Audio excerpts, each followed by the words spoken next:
no, I think this is a really poor decision from Rapport. The only justification is that he's not feeling well or there's something that's happened. But to just willingly make a draw, first round of the day, not even try and press with white in a blitz game, come on.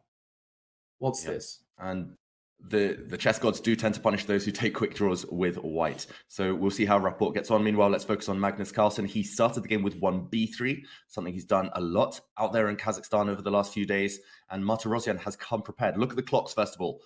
Magnus is 1 minute down on the clock. He didn't arrive late this time, but he's already struggling there in terms of position. It looks very balanced. It looks like a successful opening for Martirosyan as black.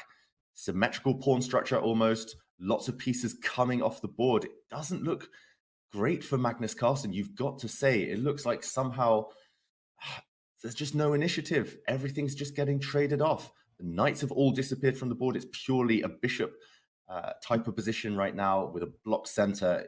It's hard to imagine anything too dramatic happening. There's one open file on the position that will be the E file. Lots of rooks will get traded off there later. Lawrence, could we see Magnus fall to a 6th draw in a row? That would be a hammer blow to his chances, surely, as he aims to try and catch up with Nakamura. He will have had one eye on the action as well. He will know Nakamura finished with a quick draw. This is his opportunity, but it doesn't look great. I'm going to say that now. Well, I mean, how do you, I understood Magnus playing b3 for a day, maybe 2. But when you give your opponent a whole night to prepare and find something, I think this is actually a very poor opening choice, especially because on move 4, if we go to move 4, Magnus played the unorthodox knight f3 here. The main line is to go bishop e5. But when you go knight f3, which is what he has done against Martirosyan, Martirosyan can literally force the action. And that's what he did, because after e4, you're pretty much forced to go knight e4. Knight e5 is also a move, but he would have calculated, done some work on that. And after knight e4, bishop c5, he's simply done enough work here. 20 minutes is sufficient to get a decent position. And if we look at the game, this is just 0 for Magnus. I mean, he is Magnus and he can conjure things up and he can make miracles happen. But, I mean, what can we say about the position? It is equal material, pawn structures equal, minor pieces are equal. The bar does tend to like white, though. Yeah, the bar liking white, I think liking what has happened over the last couple of moves. I'm a bit confused about why Martirosyan decided not to try and trade light squared bishops a few moves ago. If black can exchange one final set of pieces, then the pressure will all dissipate and equality will ensue. Okay, bishop a3 by Magnus. There is a threat on the board. White wants to take that black rook on f8. Queen takes f8 would win the exchange. So suddenly Martirosyan is realizing there is some pressure. This might be the Magnus effect. Let's not write him off too soon. Not the most inspiring opening by white, of course. Should be level. I think in a classical game, we would say this is just going to fizzle out. But it is blitz. And now Martirosyan, for the first time, lower on the clock than Magnus, under 1 minute. It feels like the nerves are kicking in. There's always pressure when you play Magnus Carlsen. There are always tricks on the board, always pitfalls to avoid. And Martirosyan playing very hesitantly there. He swaps a pair of rooks. But now look at Magnus. He's pushing his A-pawn. Is he about to win a pawn, Lawrence? It feels like Martirosyan has just completely lost control.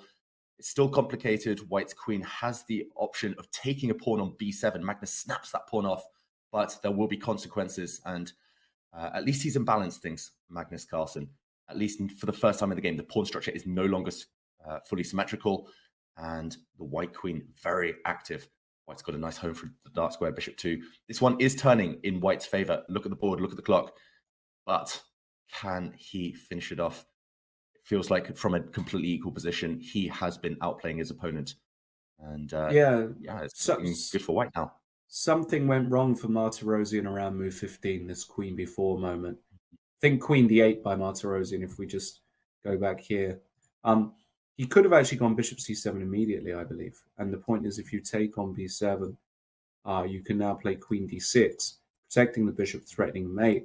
And if mate is protected, let's say with a move like g3, suddenly you've got the move rook b8, and after queen a6, rook b6, and the queen is almost trapped. The queen has to come here, and then you run into moves like rook takes b3 with the undiscovered attack on the queen. So that was a key thing to do. Now, white is better for sure.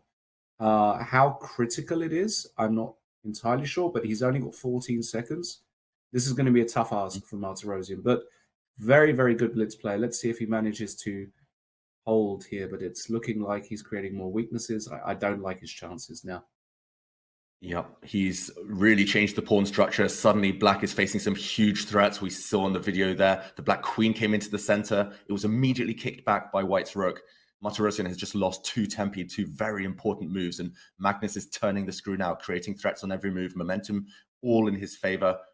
Magnus, I think, has just won a pawn according to the video feed there that we do have. Martirosyan, it's just impossible to play with 10 seconds. He's a very good blitz player, but queen takes c8, beautiful tactic.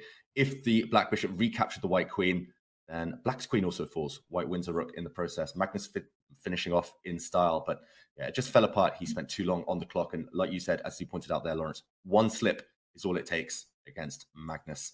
And